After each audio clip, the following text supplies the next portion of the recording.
Hi YouTube, welcome back to my channel. And in this video, I'm going to be talking about the case of missing 24-year-old Daniel Robinson, a geologist who went missing in June of this year, 2021, from Arizona. He's a young man originally from South Carolina, graduated from college about 3 years ago with a major in archaeology, and was working as a geologist in Arizona.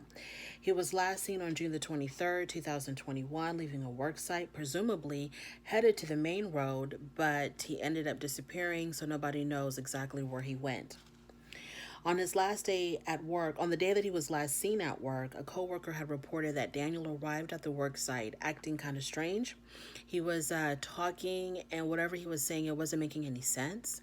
I think he asked his coworker, Daniel asked his coworker something about, are you going to go rest in Phoenix? It didn't make any sense to the coworker what that meant or what he was talking about. 15 minutes after arriving at the work site, Daniel left, and that was the last time that he was seen. By all accounts, his family was attempting to call him that day. I don't know if his job had reported to his family that he was missing or that he had left and didn't come back and were wondering where he was at. I'm not sure what alerted his family to call him, or maybe it was just a routine call.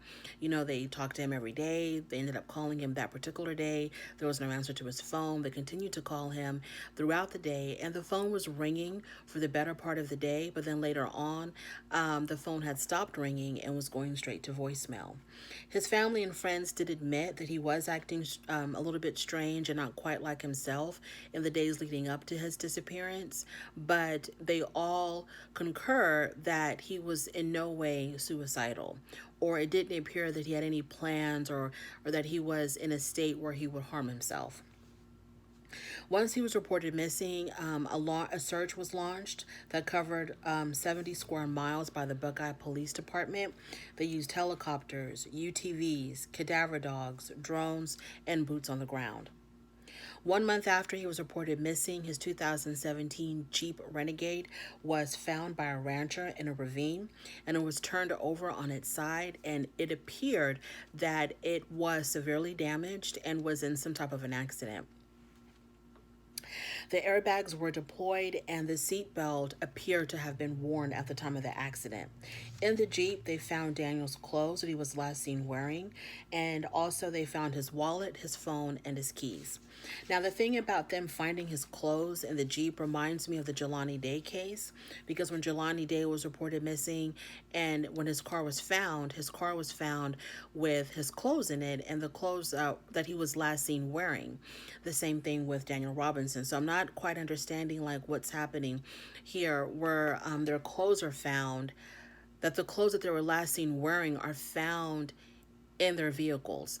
Now, I'm not alleging or assuming at all that Jelani Day nor Daniel Robinson committed suicide, but if they did, my question is, and this is just a random question, is it common for people who are about to commit suicide to remove their clothes? That's my question.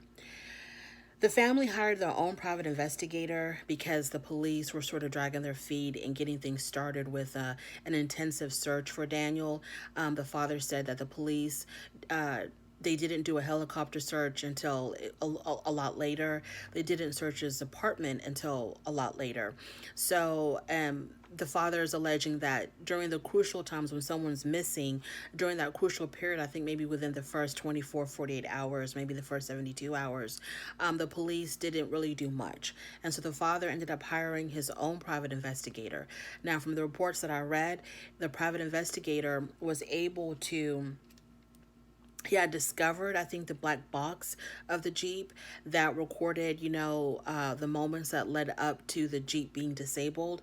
And from the black box, they were able to find out that at some point after the accident, after the car was no longer able to run, someone had attempted to start the Jeep 46 times.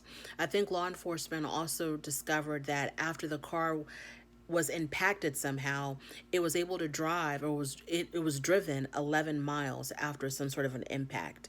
And the private investigator also said that the Jeep was involved in multiple accidents leading up to the final moment when it was completely disabled. Daniel's father believes that the car was placed at that ravine after that area was already searched to throw off the family and law enforcement as to where Daniel was actually located. So the father thinks that someone had placed the car there because that area was searched before, there was no Jeep, and then later on, when the rancher discovered it, it was in an area where that had been searched before. So I don't know what to say about that. I don't know what to say about that. Now, before he went missing, Daniel also had a job. He had a second or part-time job where he delivered for Instacart. One of the customers that he had delivered to was a young woman by the name of Caitlin. Now, Caitlin, it was reported that Caitlin, at one point when Daniel was delivering food or groceries or whatever to her residence, she had invited him in to hang out with her and her friend. And from that point on, Daniel had portrayed some obsessive type behavior over Caitlin. Caitlin said that when she had invited him in to hang out with her and her friend, she didn't feel threatened by him at all. She said because of because of his small stature and the fact that he was an amputee, part of his right arm is missing. She didn't feel threatened by him, so she didn't see, she didn't think there was anything wrong or out of the ordinary for her to invite him in to hang out with them. But then later on, he developed some really strong feelings for her. Some reports said that he was in love with her. His father mentioned that, he had mentioned to his friends and family that he was in love with this girl that he really didn't know anything about. He was constantly calling her, texting her. He would even show up at her residence unannounced. And it got to the point where Caitlin felt uncomfortable and had told him to stop showing up at her home. Some articles that I read do have the police report where she, I guess, told law enforcement and showed text messages, or somehow they got a hold of these text messages between Daniel and Caitlin, where he announces that he's at her home and she wasn't even home at the time, but she texted him back and said, like, what are you doing? Why are you at my home? I'm not even there. And I think that is sort of, she expressed how uncomfortable she felt with him just popping up at her house like that. So after so he expressed these feelings for her, told friends and family that he was in love with her, and she didn't feel the same. So she did rebuff his advances. She did, I would say politely reject him. And I don't know, soon after she expressed to him that she was not interested in him is when he ended up disappearing. And it appears that, when he disappeared, he left of his own free will because he walked away voluntarily from his job site on the last day that he was seen. Now, what happened after that is, of course, the biggest mystery of all. So, could it be that maybe he was really traumatized or brokenhearted by the fact that this girl that he had really strong feelings for didn't feel the same, and he decided to end his life? That's a possibility. Could it be that maybe he was driving and he was so distracted by his own emotions that he got into an accident, and he was so discombobulated by the accident that he ended up maybe wandering off into the desert and succumbed to the elements of the desert? That's a possibility. The parents, of course, his family believes that there was some type of foul play involved. They don't think that he was suicidal. Law enforcement, they're not looking at this really as a criminal investigation because they see no evidence of foul play. Of course, to the families of Daniel, this is like, it's got foul play written all over it, because how else can you explain a car ending up in a ravine or a ditch and your son is not in it? And his clothes are in there, his phone is in there, his keys are in there, but he's not in there, and you don't believe that he's suicidal. How could it be anything other than foul play? Now, in July, they did discover a skull that was near the site of where the car was, but they did genetic testing and it wasn't Daniel's skull. In November, which is this month, they did discover other human remains, I think also near the area where his car was found. And they did some preliminary investigations of these remains. The remains were sent off for DNA, so they're waiting for those results to come in. But through the preliminary investigation of the remains, law enforcement and Daniel's family do not believe that those remains belong to Daniel, due to the condition of the remains of how. So they can tell like how long they've been there, and I guess they've been there either longer than Daniel has been missing, or not as long as he's been missing. But due to the time frame, they can tell that those were not Daniel's remains, but they're waiting for DNA tests to confirm that.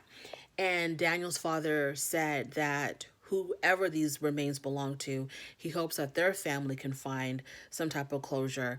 And it was just touching to me that the father of this missing young man is still, has it in his heart to feel for another family that whose relative is now deceased. So it's a very strange case. Of course, when I was reading through all of these articles, there's a lot of comparison made between Daniel's case and Gabby Petito.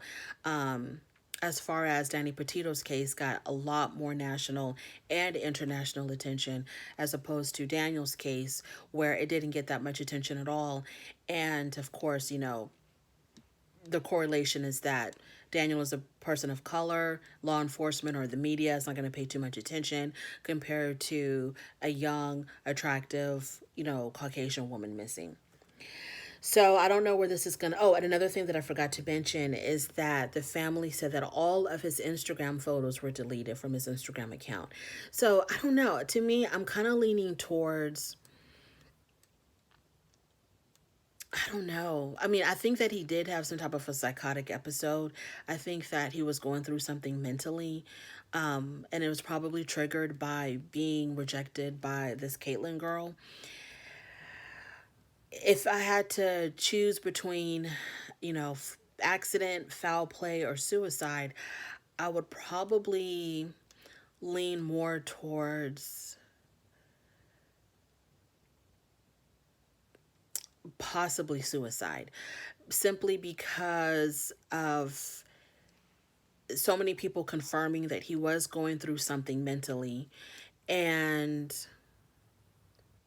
now, when they found his Jeep, they said that when they found the black box of the Jeep, that right before the Jeep flipped, the speed had accelerated. So they said that it was trying to probably go up some type of an incline, and whoever was driving it at the time was accelerating to try to get over this incline, not necessarily accelerating to try to run into a ditch, but accelerating to try to get over some type of an incline, and it couldn't make it, and then the Jeep ended up flipping. Now, if it was an accident, what happened to his body? What happened to Daniel? Wouldn't he have been at the site? Now, did he get into an accident and then maybe because he couldn't get help, and because this is in the summertime in Arizona, probably in a desert type area, he was, the heat had gotten to him, and he took off his clothes maybe to cool off, and maybe he wandered off into the desert and he succumbed to the elements. But then again, the father believes that the Jeep was placed at that ravine without Daniel, because when they looked there initially, the Jeep wasn't there. Or maybe he was alive and well while they were searching for him, and then he came back to that area, I don't know, and then he had the accident after that area was searched, and then he ended up wandering off into the desert and he succumbed to the elements. This is just a very strange case. He's an amputee. By all accounts, he seemed healthy, except for going through some type of an emotional or possibly mental breakdown. It's just very strange, and I just hope that the family gets their answers soon. I don't think that Caitlyn had anything to do with his disappearance, other than maybe other than her rebuffing him. This probably kind of made him spiral into some type of psychotic episode or mental episode or something. But I don't think she had anything directly to do with him missing, because it seemed like she was just trying to get away from him and trying to cut off all contact with him. So, yeah, that's the case of Daniel Robinson. All we can do is just hope and pray that his parents get the answers that they deserve, that hopefully he is found alive. somewhere. And if he is not alive, hopefully that his remains are found so that his family can give him a proper burial and lay him to rest. Please don't forget to comment, subscribe, and give me a thumbs up. And I will definitely be talking to you later.